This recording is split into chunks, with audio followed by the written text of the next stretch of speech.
Hey, welcome. It's Brian Lawton here, and I've got a good friend of mine, Ryan Smith from Guild Mortgage in Madison from the Ryan Smith team. And I want to welcome you, Ryan. Thanks for coming on. Small business conversations about COVID, and I can't wait to hear your perspective. You run a mortgage team. You manage a business there, and you also have perspective on the mortgage side, and you always have good insight from a human perspective, which I think this is all about, and from a business perspective too. So welcome aboard. Thank you, Brian. Appreciate you having me. Looking forward to discussion. Yeah. So, I've had a lot of these conversations so far just about the impact on small business, because that's what I do. That's kind of what you do. That's what we're involved in. And we do a lot of work. You do a lot of work with people involved in small businesses, writing mortgages. You're inside of their lives at a different level from that perspective. But before we get into that, you also have a business that you go to every day that is a small business that has been impacted in some way from this. And we've come through a lot of waves, including the first wave of just keeping everybody safe. And how's that going? Yeah, it's been interesting. The Zoom call stuff is all too regular for us now. But yeah, I think this is our fourth week that we've moved everybody home. So about a week before the act was put into place, we took everybody and got everybody set up at home. So it's good. It's good in the sense that we can do things like this and still stay in touch with each other. It's hard not being able to be together in a workplace where you have a good culture and people enjoy being around each other. But technology certainly has made an environment like this a heck of a lot more doable than if we didn't have these tools. That's for sure. It's a challenge. It's a challenge for sure, but we're doing okay. Yeah, that's good to hear. Tell me about the challenges you face. Like we were sort of on the same timeline. We're in our fourth week of having people home, and we have a mix of W-2 staff and then 1099 staff in our company. And we, haven't had to go through layoffs. Have you had to experience that yet or not? You don't anticipate it? No, I really don't. The mortgage business is one of those unique businesses that when things are bad, we get busy. It's always been that way. I started in 2000 with my career. 9/11 happened. The economy went through those troubles and rates dropped. So we had a lot of business refinancing. Right. 08, 9, and 10 happened, and the housing market crisis happened, and rates dropped, and we're there to help people save money. And now this is a new challenge. They all have been uniquely different, but also pretty similar in a lot of ways. So the challenges we face are not necessarily from employment issues. Everyone has plenty of work right now, which we feel very blessed to be in that position. But our challenges are our environment is changing so rapidly. Fannie Mae, Freddie Mac, the loan servicers, Ginnie Mae, the lenders trying to adapt to margin calls and, trying to stay in business, honestly, on a big level. When you have really, really big swings in interest rates, it can be very troublesome for lenders. And not necessarily at my level, but at the big level, the levels well above me. So that's one challenge. And then the other challenge is working with people who are losing their jobs and they're trying to buy homes and they're trying to refinance, getting furloughed, losing their jobs. So, every day is a new day, trying to get people from start to finish emotionally, and then also meet the guidelines, so prove that they still are employed and can borrow the money. Right. Let me rewind just a second. I've interviewed some businesses that are up against, how to keep either W-2 staff busy. I talked to a theater owners last week that were, they were financially strong enough, but they weren't open. But they had created new ways to keep those folks busy and have a paycheck. I've interviewed restaurant folks that had to lay off their entire staff. You're saying, that's not really us, but the part of these conversations is about, the other effects it's had on small business. Even though you're not laying people off in your office specifically, what challenges do you have just like logistically and emotionally with your staff, to stay connected and productive? Because what I see right now happening, we're sort of in week 4 of this. I think it's kind of our 4th. You're okay. Sorry, Brian. You're good, dude. It's the era of That's Zoom. one of my challenges. It's kids running in the background and dogs barking and all that. No, mine is just too many bells and whistles. Yeah. But my point is like, I think we're into what I'm seeing, and I'd love your perspective on this. It's keep everybody safe, and then you get logistics. Let's get everybody home. And then last week was sort of this emotional wave of like, holy crap, we made it through that. And this week I see kind of the wheels coming off some people just on, they're just I don't know, cabin fever almost. They're sort of out of their routine. Either they've glued themselves to some kind of routine and they've really pressed hard to stick to it and reimagine routines.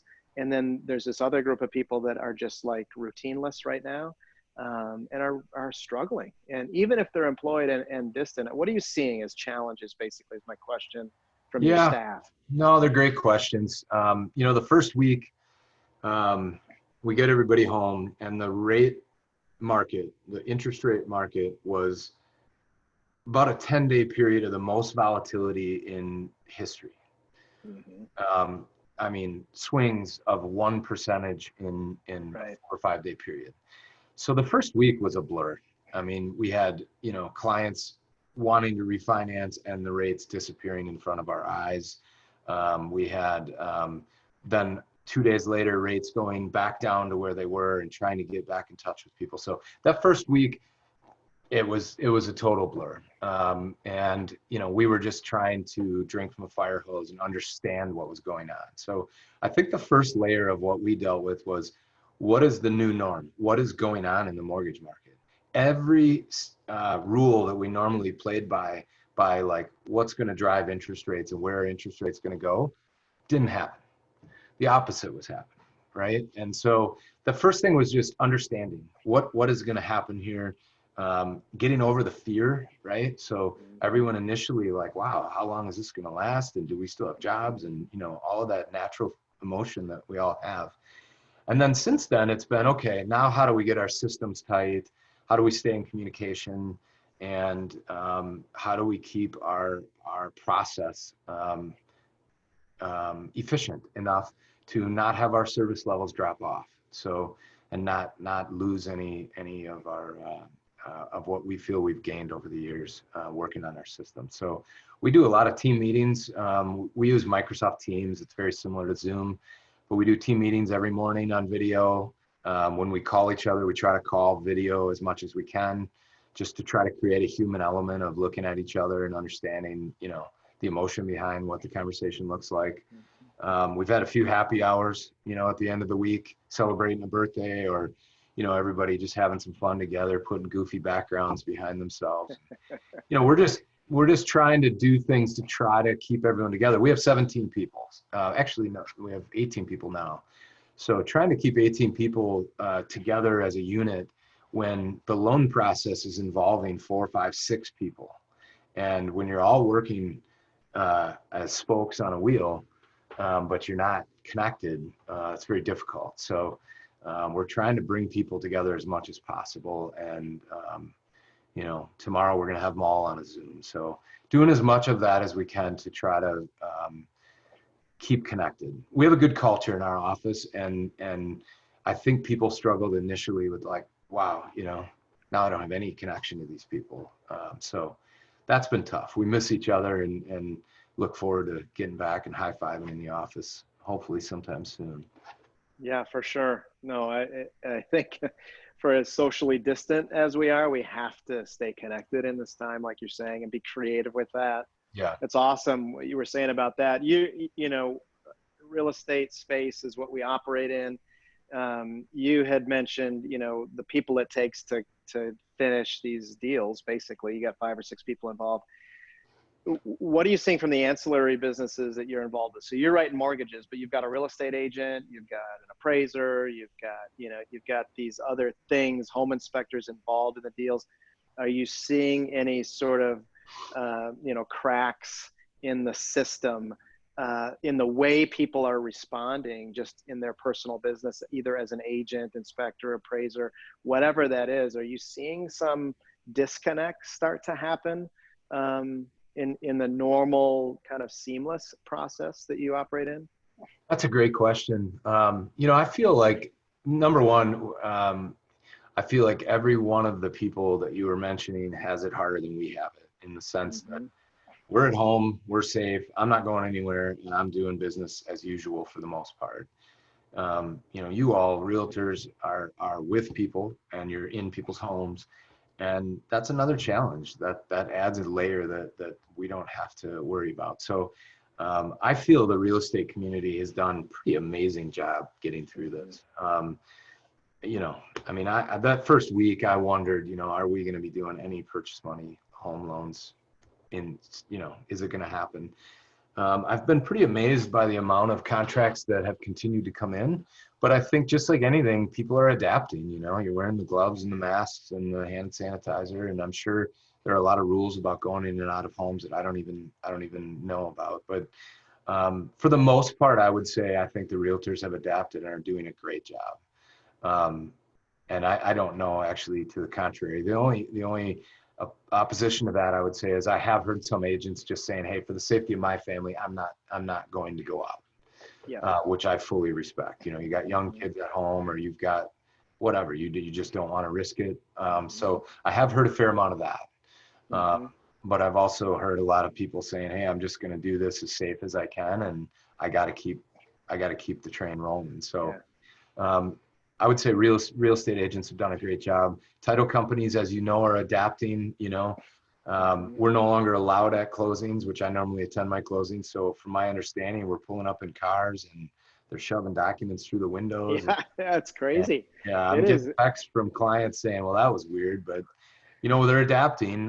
We are doing mobile closings, or e-closings starting basically right now. Which is going to be cool. They still have to sign some of the paperwork, but the package will only be a few documents. So everybody's adapting. Home inspectors, I haven't heard too much about that. That's not really on my end. Seems like they're getting done. And then appraisers, I think appraisers are doing a great job too. The only thing I would say there is just timing seems like it's stretching out a little bit. Right. At the same time you're trying to do purchase loans, the whole world's trying to refinance. And so we prioritize all of our transactions purchase first, no matter what, and then refis. And appraisers try to do the same thing, but I know they're getting, more orders than they are used to. So, and they're in and out of people's homes. So for the most part, I've actually been surprised how we haven't had any closings delayed since this started. And, that's hard to believe, honestly. I thought it really is hard to believe. I've experienced the same thing. I've really experienced what you're describing, which is kind of a coming together and solution-oriented thing. It's amazing how quickly we got to remote closings at the title level here in Wisconsin. I mean, that was like a couple of days, and it was never a thing before that. Amazing. So it is amazing. Another thing I wanted to talk to you about, because people may or may not know you that watch this, but you write a lot of mortgage business in Madison, in the Madison area, and even out further.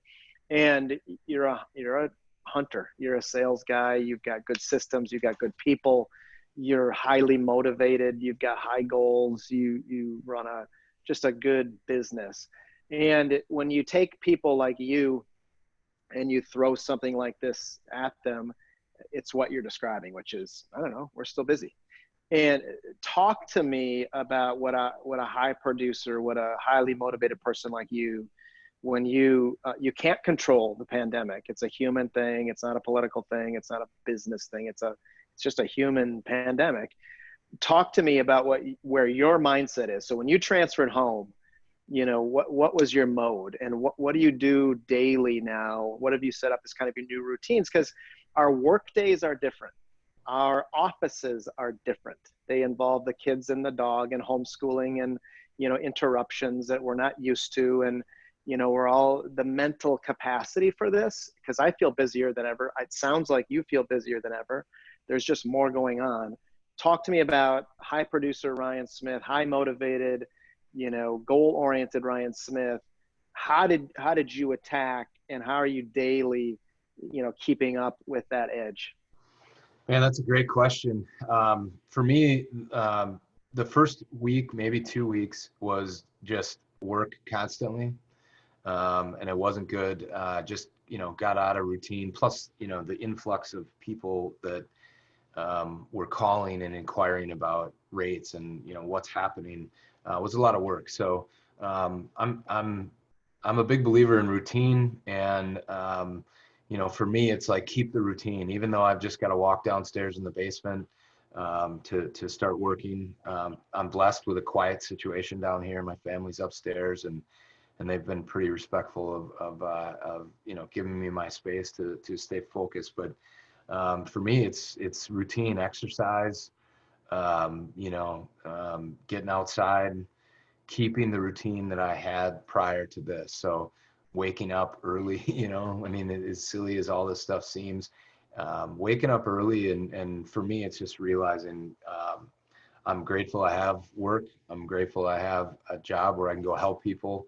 And in order to do that, I've got to keep myself sane. So I think I went through a 2-week period where I was just a little discombobulated and working too much because it was here and I like working. And so it was too easy.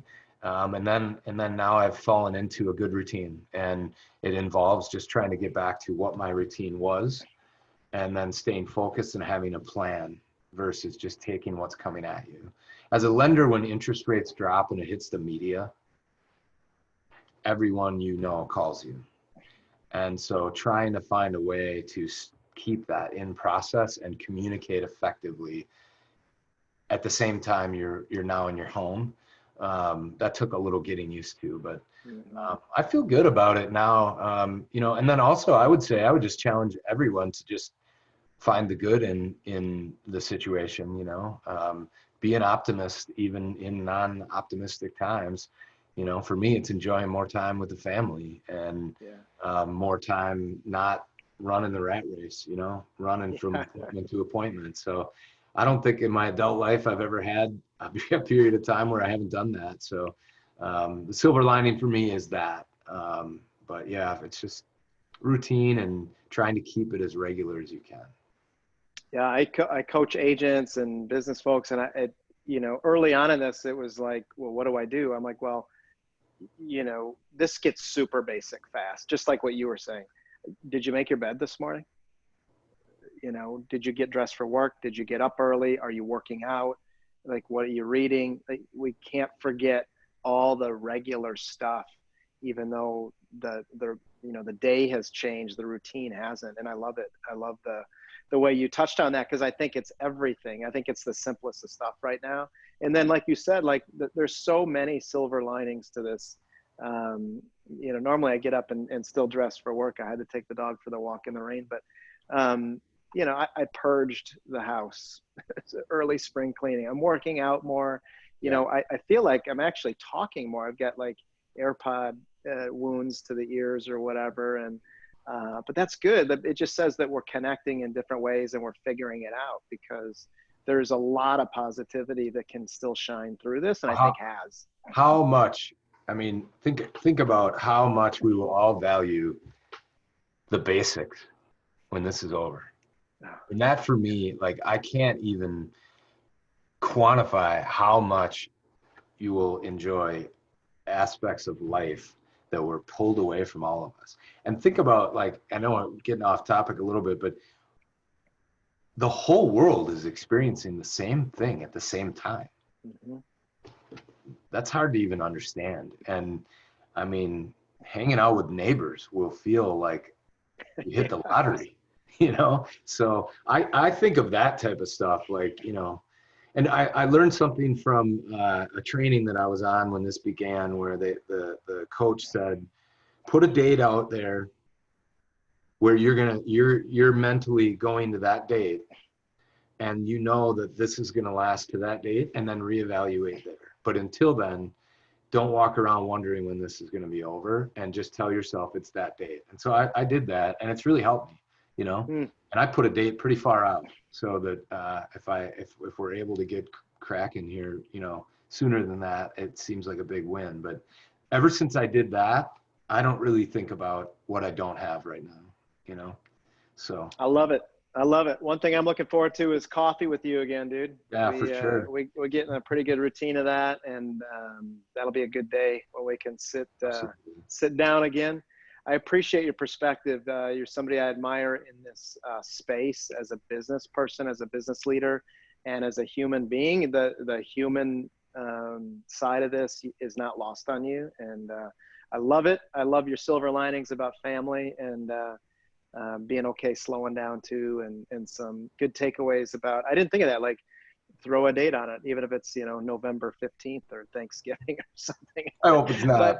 But no, I know, but the point is, like, you know, you got it out there. It's good strategy for a business person like that. So I appreciate you, man. Thank you. Appreciate you too, Brian. Thanks for having me on. All right. Take care, buddy.